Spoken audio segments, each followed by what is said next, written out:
logistics, cross-border logistics, and trade compliance. It'll be moderated by Gene Ochi, board member at Trend Point Systems. Gene and gang, you ready to come up? All right, come on up. Let's give them a big hand for coming up.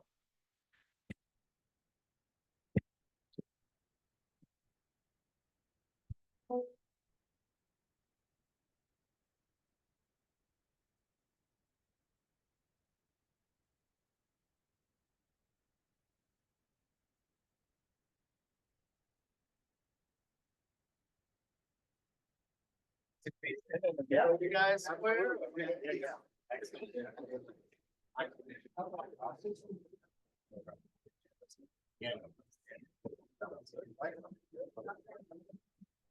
Anybody else?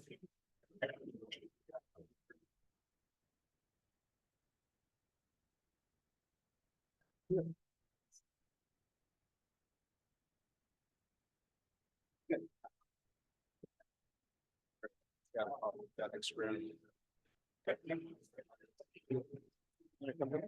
Good talk. That experience.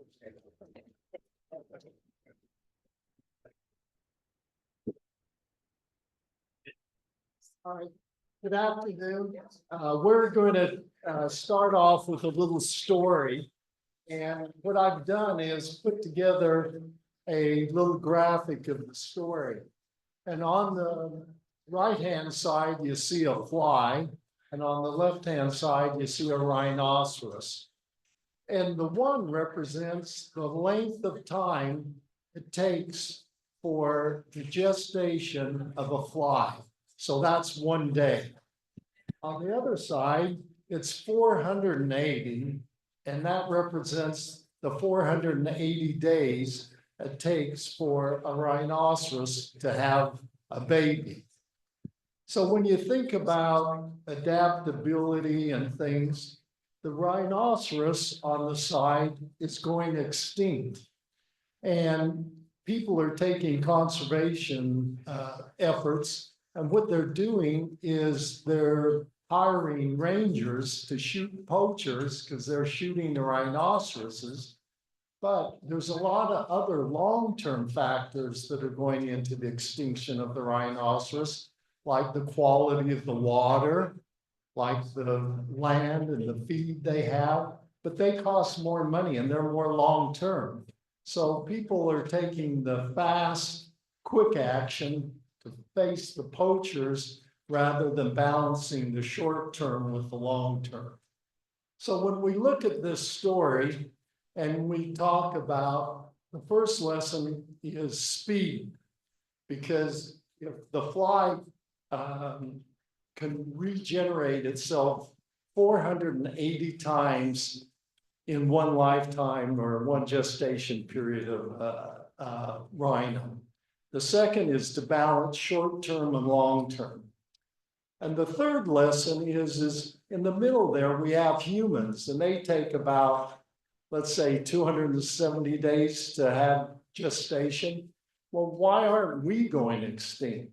Part of it is because we have 3 kinds of intelligence, and animals probably have 1. The first one is IQ, and we all know about IQ. And IQ is related to 2 kinds of knowledge. The first one is explicit, and these are the things that you read about in a book or something. And the other is implicit knowledge. And I have a son-in-law that works for SpaceX. And, you know, we sent astronauts to the moon that walked on the moon in 1969 or 1970. Today, we can't send an astronaut to the moon and bring them back. They're saying it's not going to be till 2026, maybe 2027. Why is that? We have all the manuals. They were very explicit of what you do to land somebody on the moon. The problem is the manuals don't capture the implicit knowledge of the brains that were doing that original launch. All that knowledge, when they died or retired, has been gone. So now they're rebuilding that knowledge, and that's part of adaptability. But so that's the first part of intelligence is IQ. The second part of intelligence is EQ. That's emotional intelligence. That's what allows you to work in teams or work together to execute something. And the third kind of intelligence is what we call adaptability quotient, or your ability to start out on something, obviously you reach a barrier and you fail, but then it's to sit back and not give up. But it's the idea that we as humans have the ability to learn from that and get back up and take action. So humans have three kinds of intelligence that the fly or the rhinoceros doesn't have. And so when we talked about resilience and adaptability, we're going to be looking at those three themes throughout this panel and what some of the comments they have and try to figure out what they're talking about in terms of the things that make us human and allow us to be resilient. So the first thing we're going to talk about are the three issues that are facing supply chain. The first one is geopolitical. And we can see all the wars that, or threats of wars that are happening around the world. We can see legislation that's going on, tariffs, CHIPS Acts, all kinds of things going on there. And we can see up there the US elections that are coming on and all the talk about tariffs and what each of the candidates are going to do or not do. And then we have things like labor issues. And you notice one of the labor issues I didn't put up there is the Canadian railroad situation, because I thought it was settled. And then 2 days ago in the Wall Street Journal, it says, hey, they're preparing to go on strike August 22nd, and they're no longer going to accept hazardous goods in preparation for the strike. So if you're shipping over Vancouver, Mini-Land, into the Midwest and the East Coast, Mini Bridge, then obviously labor is going to affect you. So this is how fast these things change. The third thing is climate change. And what we're going to do is take these three issues and talk about how they're driving change, first in creating new shipping business models. And the second area is how the carriers are optimizing the situation. So we're going to break the panel into those two things. And what we wanted to do was focus on giving you a context. You know, when we talk about AI, and it's a lot of data, and it'll give you the wrong answer unless you have some context. So what we're going to try to do is spend some time on some context. I've asked Rob Choi to give us some ideas around what shippers have been doing to create a new business model.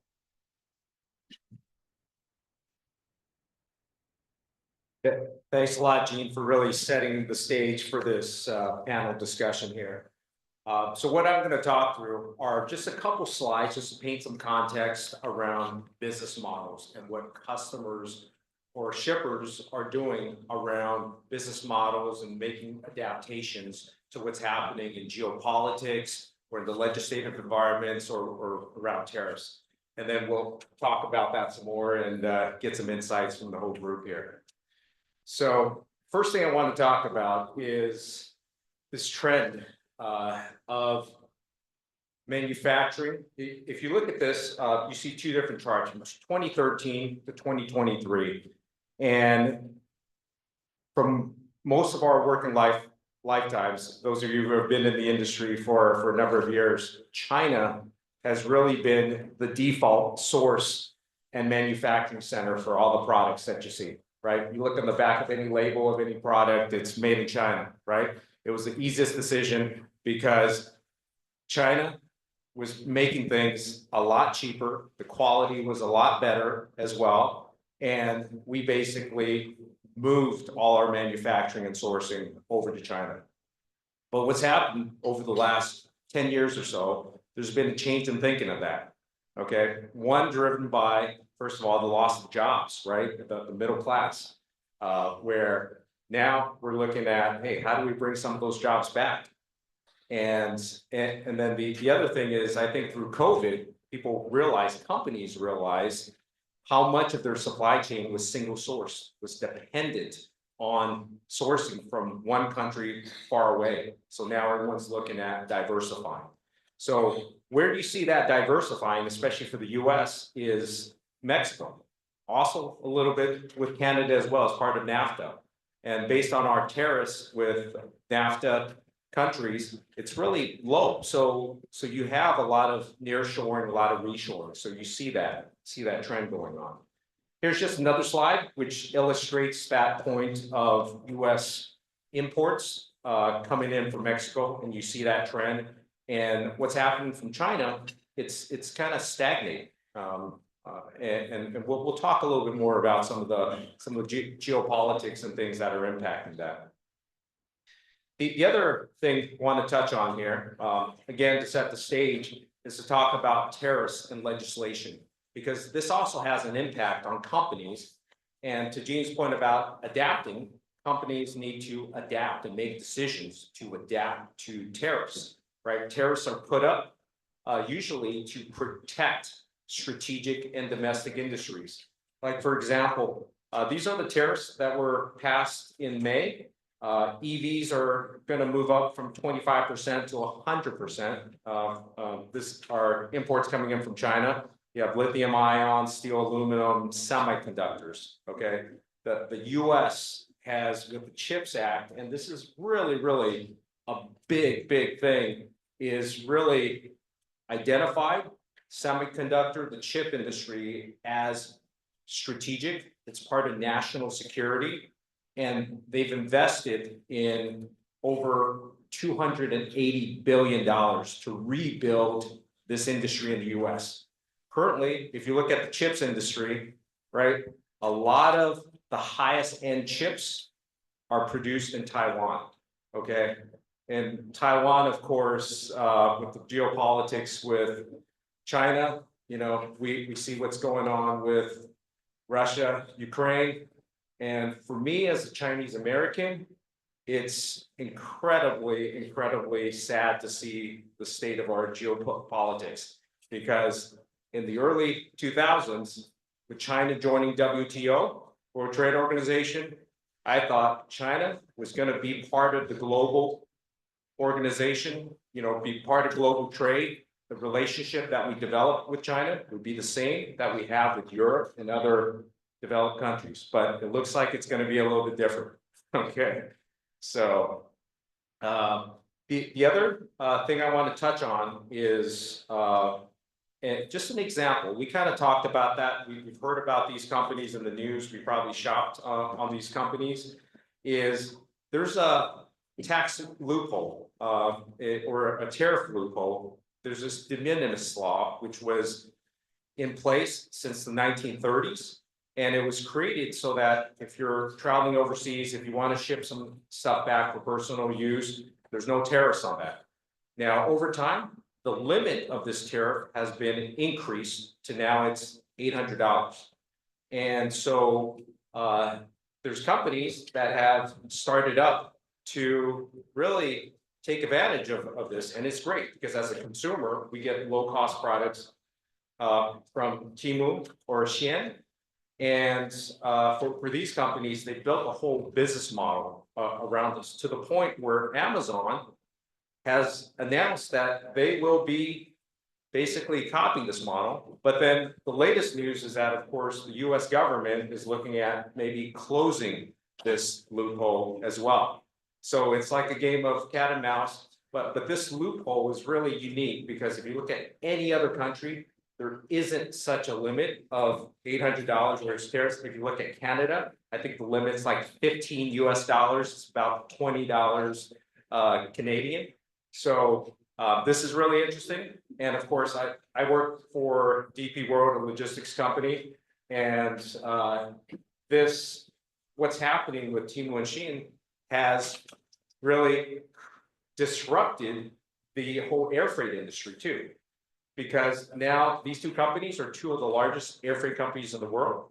And I specialize in the tech industry, so a lot of my tech customers, usually during this time of the year, it's peak season. There's capacity, it's expensive. This year, things are even more expensive. And months before, these companies have been talking to us, looking at different charter programs and everything else. So it's quite disruptive. But as Gene mentioned, we're all very adaptive, right? So in this ecosystem of companies, we're all adjusting. So another example here. And the final example I want to touch on is from the automotive industry. So for those of you who have traveled around outside the US, you have seen a lot of new automotive brands, right? You look at these cars and go, wow, that's a nice looking car. You look in the back, it's an EV. You look at the logo and go, hey, I don't really recognize that. Well, in China, in 2019, according to Bloomberg, there were over 300 EV manufacturers.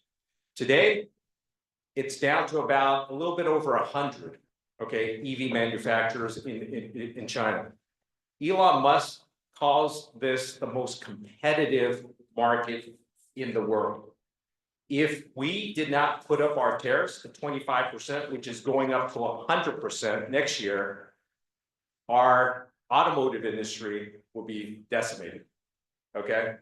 So it's just an example of what's happening in the world today. So what our neighbor has done in NAFTA, Mexico, of course, they're trying to develop their industry, develop their automotive industry, and they've actually eliminated tariffs for all EVs last year to encourage these Chinese automotive companies to relocate their manufacturing into Mexico. Okay, so now these companies, the Chinese OEMs, have over 20% of the market and growing rapidly. Okay, and of course, once these companies establish in Mexico, according to NAFTA, they could ship up to Mexico or ship up from Mexico to the US with low tariffs, right? So I guess there's no answer here, but it's just posing an example of the questions that companies are dealing with now is, if you're a Chinese OEM, okay, you can either decide to ship into the US, which is probably not a good idea because your cars are going to cost double, even though you have better quality, maybe better design. It's going to be prohibitively expensive. Or you can ship CKD, complete knockdown, semi-knockdown kits into Mexico, set up an assembly plant, which the Mexican government is welcoming, probably providing a lot of incentives. So you'll see a lot of companies setting up shop in Mexico, assembling, and then potentially shipping into the US unless the US passes something else, which is different from NAFTA, the 2.5%. Or over time, an option is that you end up setting up shop, bringing your entire supplier base, so your components, all your components are sourced 75% from NAFTA, and then you can basically ship it into the US for free. There's no duties on that currently under the current NAFTA tariff regime. And then on top of that, the US gives buyers a $7,500 rebate because we're looking to promote EVs and green and carbon neutral. So there's obviously going to be changes coming up, whether it's legislation with Chinese OEMs coming in. I think that's inevitable. That's already happening. You see that in the news. So it's really, really interesting. But this is yet another example to show how the landscape is shifting, how it's not as straightforward as it was 15, 20 years ago, where it's like, sure, it's offshore to China because from a profit perspective, that makes the most sense, low cost. But then I love the model I saw yesterday that someone put up where nowadays we need to consider profits, people, how it impacts society and your communities, and then how it impacts your planet as well. Okay, so I think those are some of the new rules of business. Gene? Now we're just going to ask some questions to the panel. and Jason has a meeting that he has to run out of. So I'm going to ask Jason a specific question that may be a little bit tough. But if more manufacturing moves from Asia to Mexico, and now the West Coast is cut out, and we built all this infrastructure in the West Coast, could we lose our market position as the leading market entry point for imports coming into the US? Because now they may come via Mexico or Asia to Mexico for Is this on? assembly. And now Texas becomes the big border point. Well, can you hear me? Is it working? Well, let's just look geographically. I don't think there's any location in North America that can replace what we have here in Los Angeles, Long Beach. It would take quite a change in Mexico to even put anything close to something that could be capable of doing what this land in this area can do. So certainly not anytime soon. But I will say that, you know, Mexico has just begun this process. And it will be interesting in the time that I still have left in my career to see the massive development and change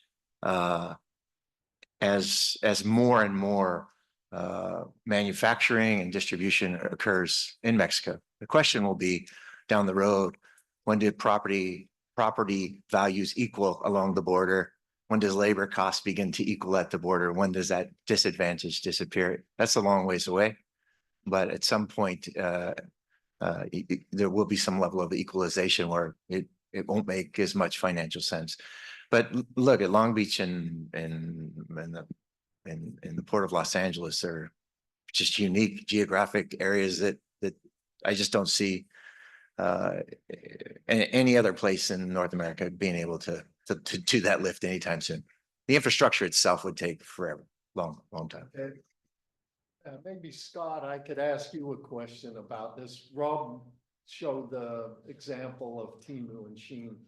How have they affected the air freight market out of Asia since they've become the #1 and 2 air freight shippers in the world now? It's a good question. Is this on? Can you hear me now? They put a lot of pressure on the air freight market. They've taken a lot of capacity. In fact, they're such a dominant player in that market now that when they take capacity, it puts a lot of pressure on available space in the market. And when there's less space in the market, it's a simple supply and demand equation. Prices go up. They force other prices from other airlines to go up. So I expect that to continue as well. So if they're going to continue to buy available space in the marketplace, I expect available space from other aircraft or other airlines to go up.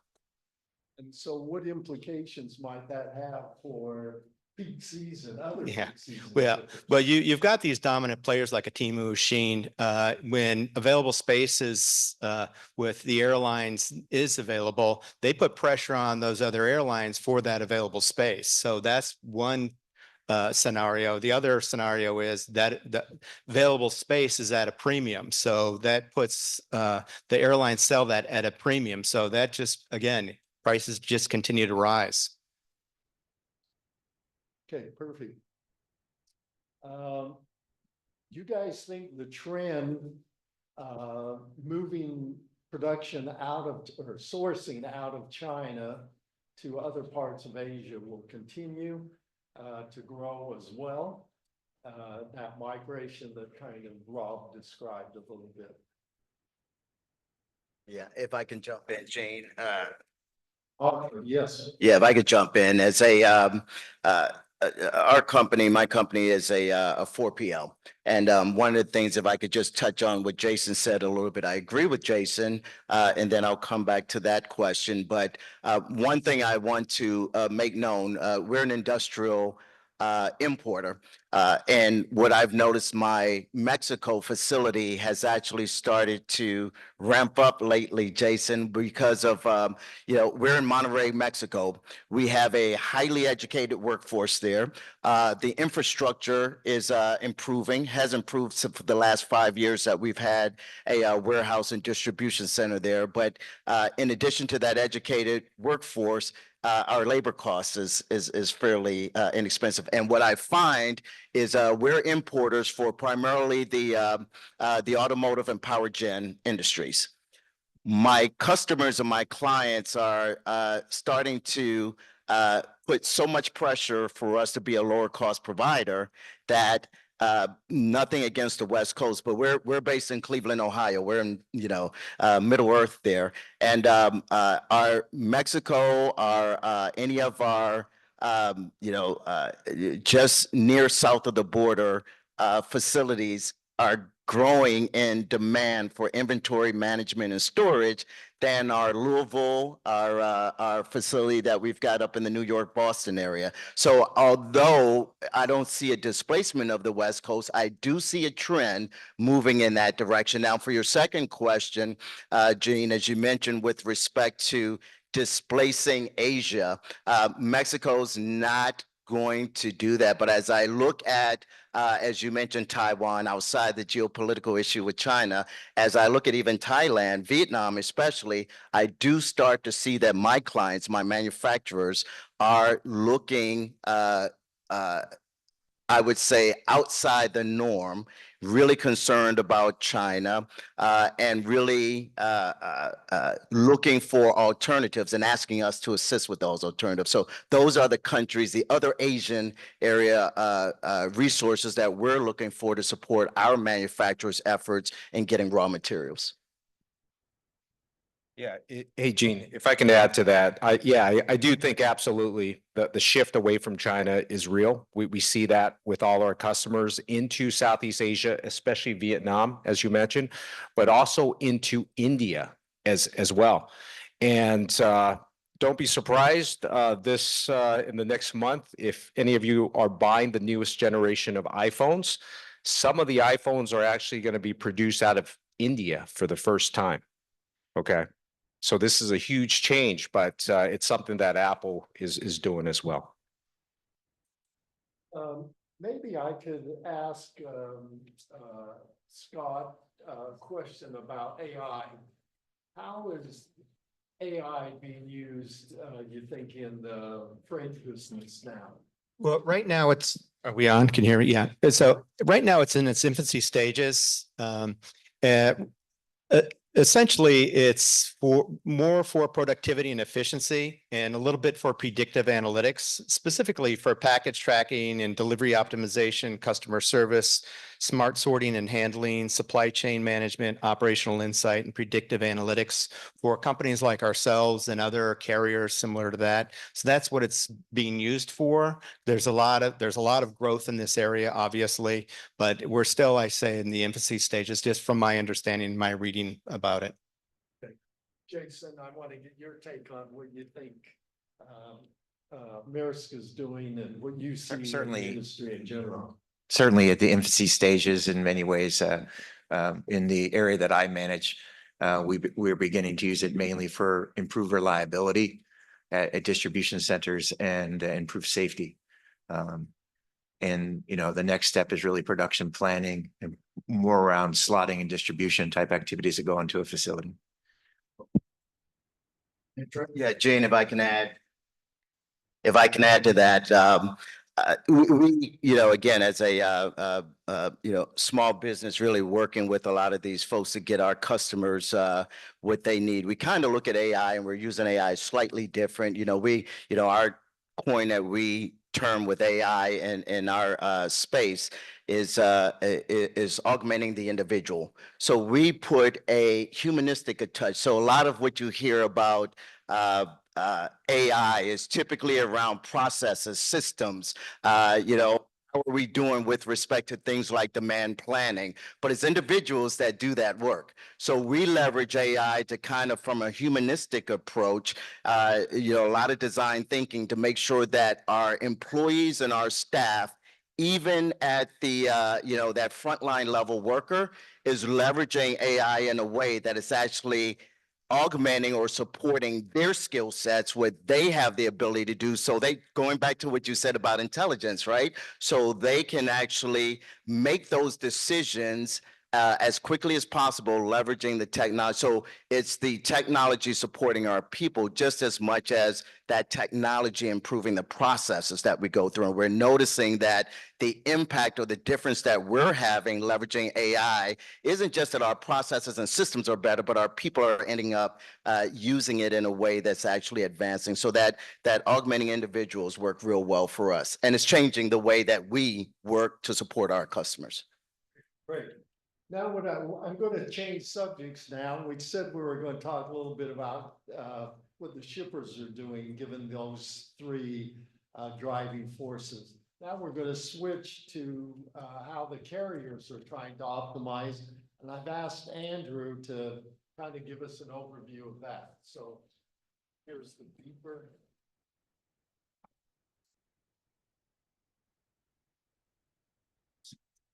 Good afternoon, everyone, and I want to thank everybody who is still here, out through. So my name is Andrew Huang from One High Lines. We are the 11th largest global carrier. I manage all the U.S. exports as well as the government affairs here in the United States. So I'm going to give a little bit of a 30,000 foot viewpoint because I know there's other carriers here in the room. They may or may not disagree with some of what I'm going to say, so I'm going to try to keep it as light as possible. But the first thing I want to talk about is that over the preceding 3 decades, ocean carrier services have become more and more commoditized, right? So the concept of commodity tells you that it's very price inelastic. So please remember that as we go on. On this slide here, I wanted to point out a couple of things. So the top 3 carriers control 55% of the capacity. But if you go to the top 11 carriers, because we're number 11, that actually is about 86.3% of global capacity. So 11 ocean carriers control 86% of global capacity. So we've had mass consolidation over the last 2 decades. And when you kind of push it a little bit further, there are 3 alliances and maybe 5 or 6 independent carriers, depending on how far down the rankings you want to go, that are currently, and I'm going to speak mostly about the Trans-Pacific trade, which is the largest trade lane in and out of the United States. So we're seeing basically delays everywhere. We've also seen very severe price increases for shipping services globally. So, we're going to talk a little bit about why.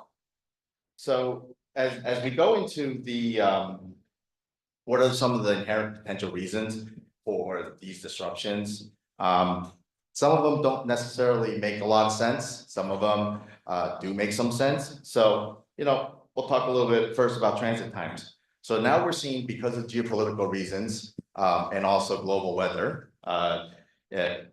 transit time extensions. So what used to maybe take 14 days might now take 18 to 20. What used to be 35 days, you may look at 45, 50 days to come in on that same service. We are seeing berth congestion worldwide.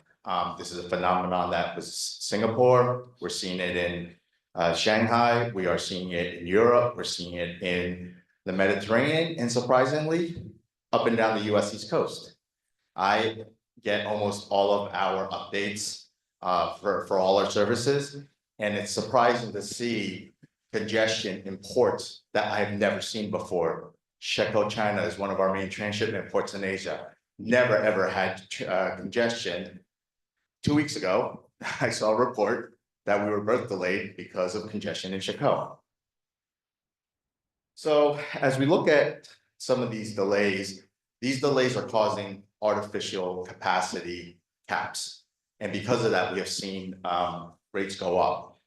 And this is also driven by additional demand. So we've heard a lot about the early peak season, but interestingly enough, I think the vast majority of Christmas products has yet to ship. So traditionally in June, July, we're shipping in back to school. And as we slide into September, we'll see the bulk of the Christmas products coming in. So my question that's out there, because everyone was always asking me to predict what's going to happen in the next 30, 60, 90 days is I really don't know how much Christmas stuff has already shipped. And so we're wondering, okay, what is going to be that demand as we move forward? Shipping reliability, 60%. I think that is the best of the carriers right now. But why is schedule reliability important? Because when you go to the ports around the world, they're trying to smooth out the demand. When vessels arrive, you don't want 2 or 3 bunched up because it creates a huge peak in the demand on all the equipment within the terminals, as well as trucking, chassis, et cetera, et cetera.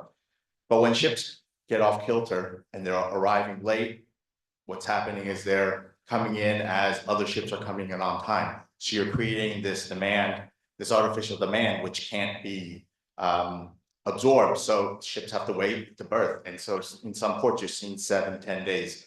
It's not quite as severe as what COVID showed us, but a 7-day delay means that there's no ship down line for 7 days. And then all of a sudden you get no notification that the vessel you're supposed to be on, it's skipping. So that's some of the downline effects.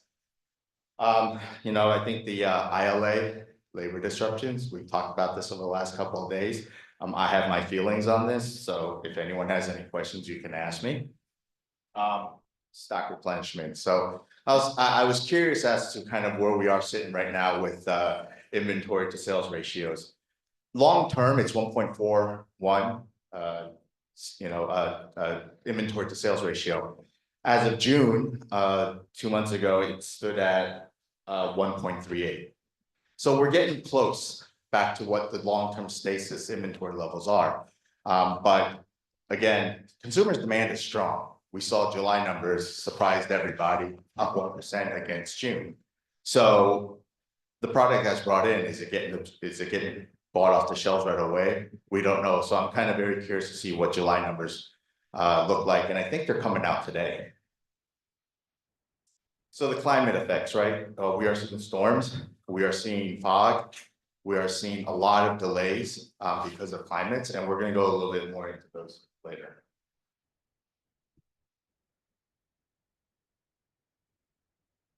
So there are 3 major ways from Asia into the US. All water Suez, all water Panama Canal, and then US West Coast. Those are really the only 3 ways in. And I'm going to cover some of the issues that we're seeing on each of the trade lanes and kind of what has driven pricing to where it has gone. So as we look at the all water Suez services, transits round trip have, because of the Houthi attacks in the Red Sea, transits have actually increased round trip by almost a month. Well, what does that mean? A lot of people talk about, well, it's about $1 million more in fuel, but it's not just that. In order to maintain a fixed day weekly service, we have to find 4 more ships. So on a rotation of 12 vessels that goes to 84 days, if you add 28 days to that, I don't know, it's like 112 or something like that. But I got to find 4 more ships. But I can't find 4 random ships. I need to find 4 ships that are of about the same size as my existing ships, because I can't have every 3rd week a 2,000 TEU ship when everything else is 13 to 14,000. So building a ship is a 2-year process, $150 million a ship. It's not immediate capacity that can be called on. You can go to the charter market, but if I have a problem, it means everyone's got a problem. And the charter markets right now are extremely hot. So costs have really gone up for the ocean carriers because of the Red Sea situation.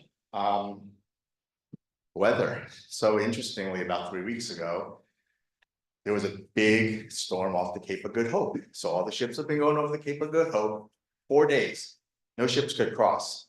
So now that's 4 more days of delay nobody anticipated, which means that a bunch of those ships that were supposed to be maybe arriving week 33 are now sliding to week 34.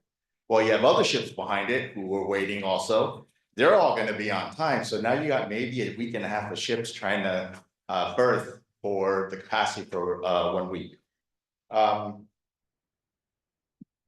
The other thing that's interesting going on is because of some of these changes, ocean carriers have had to change their networks. So where you normally are transshipping because of your deployment, you've had to really change that. So if you look at these all water routings, Singapore has become a necessary point to do your transshipping, which, you know, I always say cargo flows like water, right? Path of least resistance. Well, when we look at this, everyone went to Singapore to do all their transshipping, and then Singapore ended up with 7-day berthing delays. They had to actually reopen an old terminal that was mothballed in order to pick up demand. So we are seeing networks also shift as well.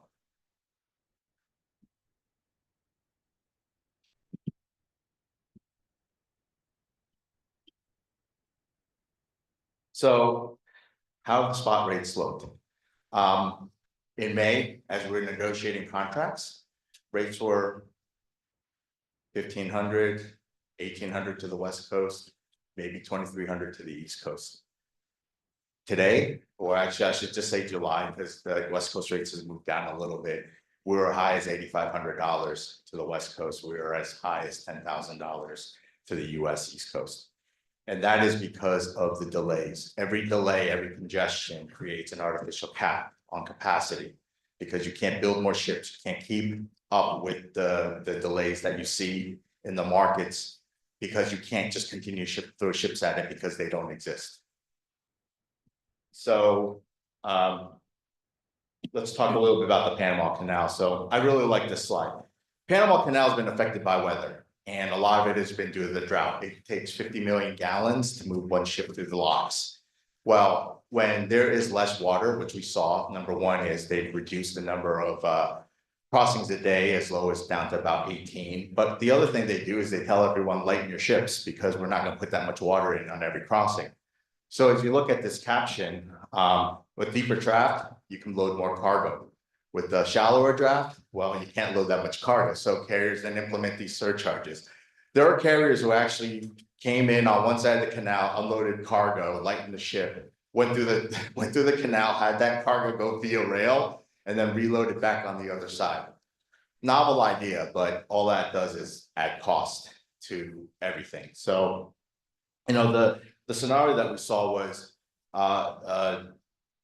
it reduced a lot of the ability for ocean carriers to use the Panama, and through North Asia to the East Coast, you absolutely need to use the Panama because it is the shortest crossing. We have an East Coast service that comes in through the Suez and goes back to Asia through the Panama Canal. We ended up having to have that service go around the Cape of Good Hope, up and down the East Coast, then route right back through the Cape of Good Hope, back through North Asia. So that ended up adding almost 35 days round trip transit to our service. So that is a major effect of what we were seeing in Panama. So,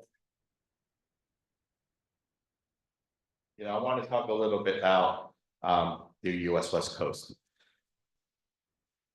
As the ILA situation has been developing, we have seen shippers already start to ship cargo. I ran some data mine data, and I looked at West Coast market share between May and August. Interestingly, depending on how you cut it, I saw a 2.5 to 2.75% market share shift to the West Coast from the East Coast. And what does that represent? That's about 13 to 15,000 EUs a week that has shifted to the US West Coast. Because of this demand, carriers have put in extra loaders. When I was young, we called them opportunity vessels, but now they're called extra loaders. And as the rates continue to rise, more and more extra loaders came into the market. Now we got to a point where I think there's too many extra loaders, and I think ocean carriers have realized it. So the rates actually went from 8,500 down to roughly $5,000 this week in about 3 to 4 weeks. So when we go back to the inelasticity of demand, when there is a shortage of capacity, rates are going to shoot up pretty quickly. When there is just a little bit more capacity than demand, the rates drop very fast too. So it is definitely a roller coaster with what we have seen going on.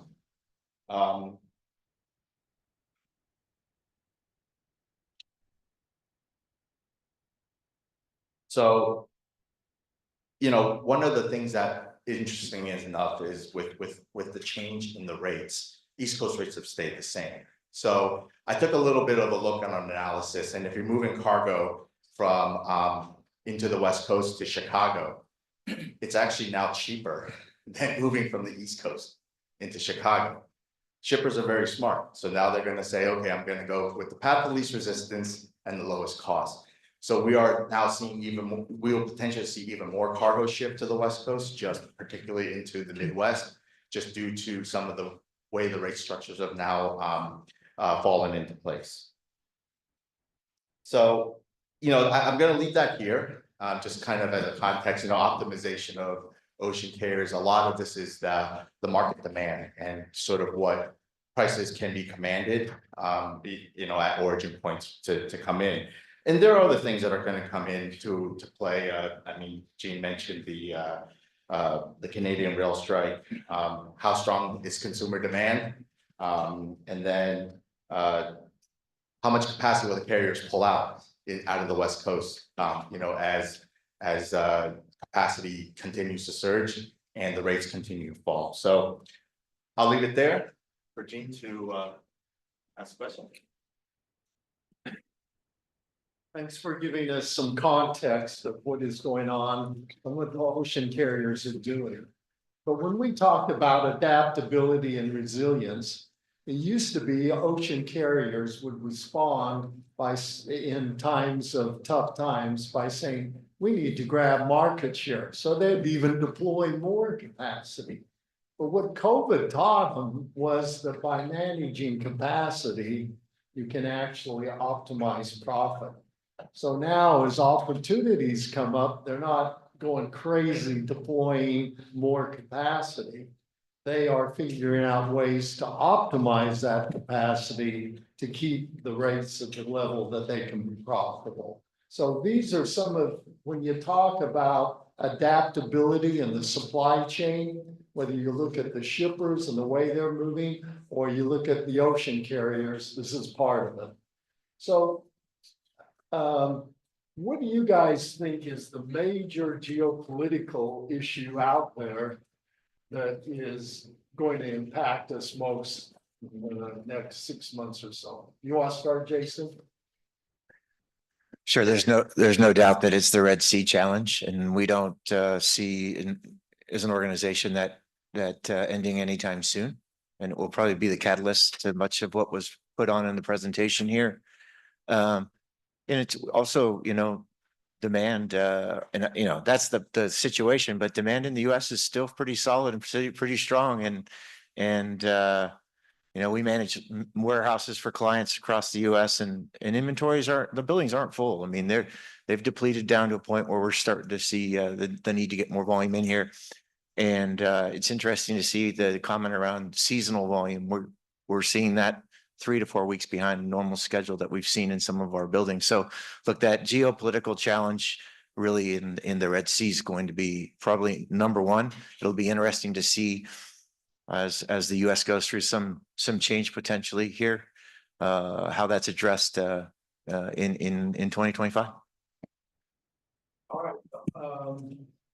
Scott, do you want to comment on how you think peak season might be affected by all this on the air freight side? I did, are you talking about the geopolitical issues on peak season specifically? Well, no, I'm saying, well, yes, geopolitical weather. I think the tariffs are going to be a big part of what's going to happen also, because I think the tariffs are going to be so impactful that it really can open up capacity or close down capacity. I mean, as soon as tariffs are implemented, it's going to really, that's going to be a big player in open capacity or closed capacity on how much space is going to be available to fly or freight or open it up or close it down. I mean, it's that impactful. Tariffs are really, they're going to be key moving forward here. You want to comment? Yeah. So I would agree with Jason. I think the Red Sea is number one issue. I heard a blurb and they said, someone had said the Red Sea had, the Suez Canal had been closed at one point for 8 straight years. And that shocked me, right? And so I was like, it was before I was born. So I went and researched it. At one point, I guess the impetus was a 6-day war. The Suez Canal was shut down for 8 years. So just because the Houthis stop attacking doesn't necessarily mean the Suez Canal is going to open immediately. There's a lot of other things that go into it. So that indefinite question mark really is very difficult for any carrier to plan future deployments because we really just don't know how that whole situation will play out in the end. Just a comment on our side, we see it, stretching out long enough where, we're boosting up capacity for all inland services out of the West Coast so that customers don't have to sign a long-term deal to get something solved because we don't know the answer, right? So what do you need for the next 30, 60, 90 days? And can we solve that, right? And that's a whole different approach than saying, hey, listen, you have to lock into a building for a long period of time or transportation contracts for a long period of time because it's not predictable, but that will make the biggest change. And the only thing I would add, Gene, is that, wars and rumors of wars and geopolitical issues always has a negative effect. Mark me down for 3 for the Red Sea because I know where that's going. But I would also say, let's take a look at the longer that we have conflicts and Russia's concerned about NATO, the more that we have issues with anything going on in the Middle East. Our clients and customers are looking to decouple from some of those nations where there are rumors or concerns. And I think the whole lesson around anything as it relates to geopolitical is if I'm a manufacturer, if I'm anything in the supply chain and I'm looking from an end-to-end solution or whatever I'm doing, I'm really focused on how can I move away from a sole source provider? And how can I start to look at those nations where there seems to be some level of stability? Now it's kind of weird. I'm a former jarhead, combat veteran Marine, and I know that as you start to look at the lasting impact of wars and the concern that the consumer has is not always just in the pocketbook. Sometimes there's an emotional attachment to that as well that can impact the market. So there's so much that goes into it when you start to look at what's going on geopolitical. And we oftentimes also look at global implications, but in our own, a lot of my Chinese manufacturers that we import from are really, really concerned. Their geopolitical concern is what's going to happen here in November, right? So when we start to say, what about geopolitical issues, we also have to take into consideration what's happening here at home, which is an issue. And a single statement can move the markets for my customer, and I can see demand drop based on a single statement coming out of, and sometimes those statements are so wild and so ridiculous, there's no way the U.S. would be able to implement that. But we've got to, when I look at geopolitical issues and the impact that it has globally, it's just not a monolithic at all. There's so much that goes into it. But again, like everyone else said, that Red Sea is one that I personally am very concerned about. And I think it goes back to what we were talking about, EQ, is things have gotten so emotional that people see things in black and white and don't always look at both sides, which I'm going to direct a question to Rob about because we had that discussion on this. I haven't been to China in 2 years, but I asked Rob, what's changed in China to give you guys another perspective we see it from our politicians, the geopolitical situation from China. But I wanted to kind of get Rob's perspective on what he saw in China and the geopolitical view from the Chinese side. All right. Gene, thanks for putting me on the spot here. So yeah. So just to put it in context, okay, I'm Chinese American. I was born here in the States, grew up in the States. I lived in China for 5 years, for 2008 to 2013. Incredible time, incredible experience to see the growth of China from inside China. I left. I had not been back until maybe 3, 4 months ago. Okay, and I was telling Gene the difference from 3, 4 months ago versus 2013, okay, 10 years ago. It's night and day. I was in Shenzhen for a meeting with the customer. Back then, when you go over to Shenzhen, it's yeah, the development is at a different level now. It's very modern, very clean, very green. And going into the factory, 10 years ago, we went into one of our tech customers' factories, which assembled PCs, and you would see an assembly line of workers manually, each person putting on a chip, putting on the screen, putting on a sticker, and I don't know how long this line stretched, but you have a single line on a single floor of a 5-story building, multiply that by 5 on a campus of maybe 10 buildings, okay? And very manual, okay? So think about the amount of labor that this plant or this factory employs. To now going into this factory, again, this is their next generation factory because they call their factories like 1.0, 2.0, 3.0. This is like 5.0 factory now. And this factory is 70-80% automated.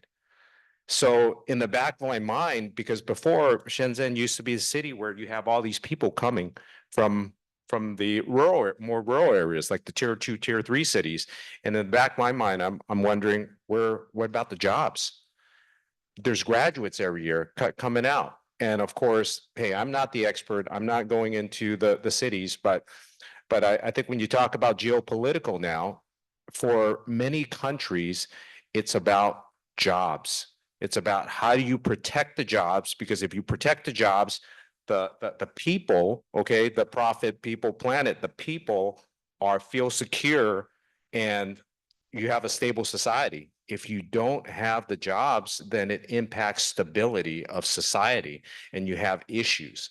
And so the thing I was talking about, Gene, and I don't know everyone's political spectrum, but I do think with AI, with robotics and everything, we are moving to a point where we need to consider some universal basic pay for people.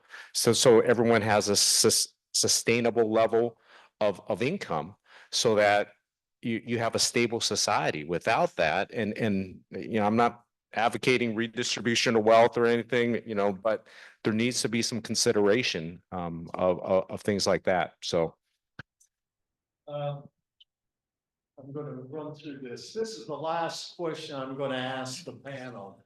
I don't know, Jason, you have to run. I do. Okay. Let me just say real quick, I just want to thank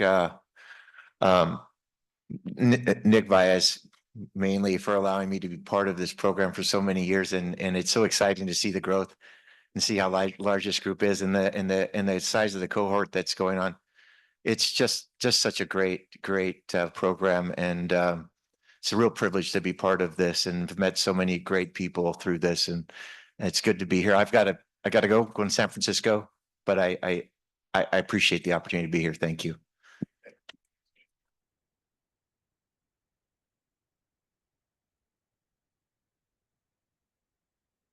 All right, so I'm going to go through each of the panelists and give me your take on what you think is going to happen in the next 6 months and what do you think more long term, because we've been talking short term a lot here. What do you think is going to happen more in the long term that the shippers and the audience needs to be cognizant and aware of? And so, do you want to start, Scott? Sure. On the air freight side, we're in more of the just-in-time type of inventory. It's a little bit harder for us. We're more impacted by our customers and the forecast that our customers give us. So with that being said, it's really difficult for us. Again, we're predicated on what our customers give to us for our forecast. So I really can't give that good of a forecast at all on where we're going to be in 6 months or a year. So we're dependent on what our customers give us. So right now, I would just say it looks like it's going to be good, but I don't know for sure at this point. I called multiple people within our organization, and right now I want to say it's stable at this point. I can't really give an indication at this point.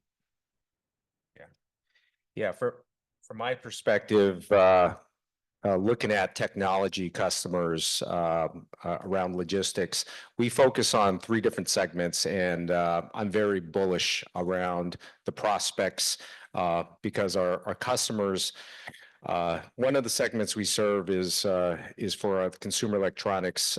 So your computer manufacturers, your smartphone manufacturers. There's going to be AI PCs rolling out. Okay, so that generates a next generation of upgrades and buys and everything. So volume should be okay. The other side of our business is around serving data centers. And with AI, of course, all the data centers, there's new data centers being announced. There's growth there, new services. So that should be an exciting space to play. And the third space, we have a side of our business which does reverse repair spare parts.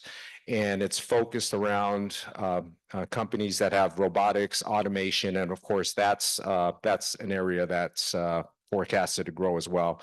So I know there's a lot going on in the world, geopolitical and everything else, but at the end of the day, as long as the consumer still keeps on buying, which the U.S. consumer has, I think it's going to drive the entire supply chain and keep that going.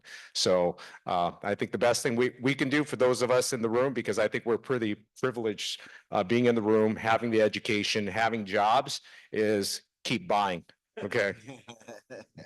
Yeah, and I feel like you're my hype man, my setup man here, because you're great to come after. Because going back to your statement about workforce and workforce development and all of that, as a 4PL again in Cleveland, Ohio. One of the major things that I see with respect to the future is that we are so committed within Ohio, Kentucky, Michigan. We service the auto industry and the power gen industry, right? So what I see is a strong commitment. There's a lot of political influence on Washington, D.C. to make sure that we bring manufacturing back, which means that there's going to be some shifts and some changes economically, that more educated workforce as it relates to supply chain and logistics and technology is coming back to be onshoring. And there's a special effort in Middle Earth to make sure that as we start to look at the next 24 months, regardless of who's in the White House, that the economy remains strong, and that we've got the capacity, and I believe this to be the case, we've got the capacity to be world, dominating in a lot of specific industries,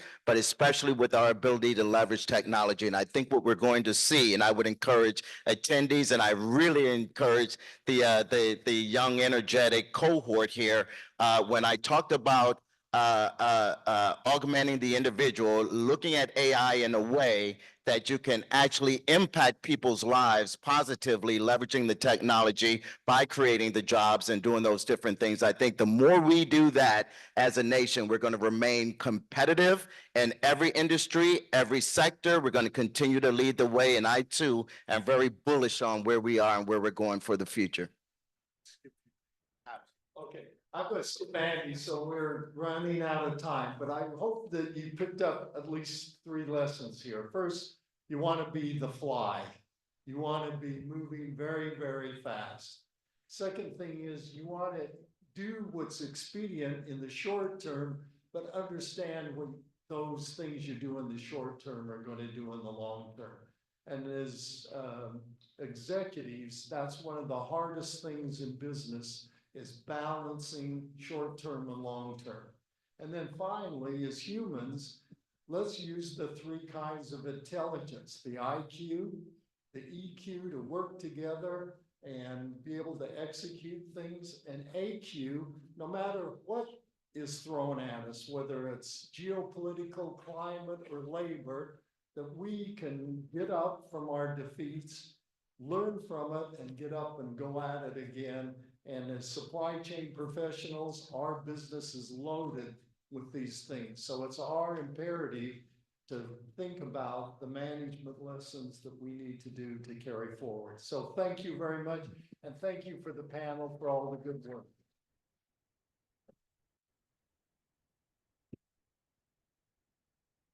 Thank you. Dean and panel.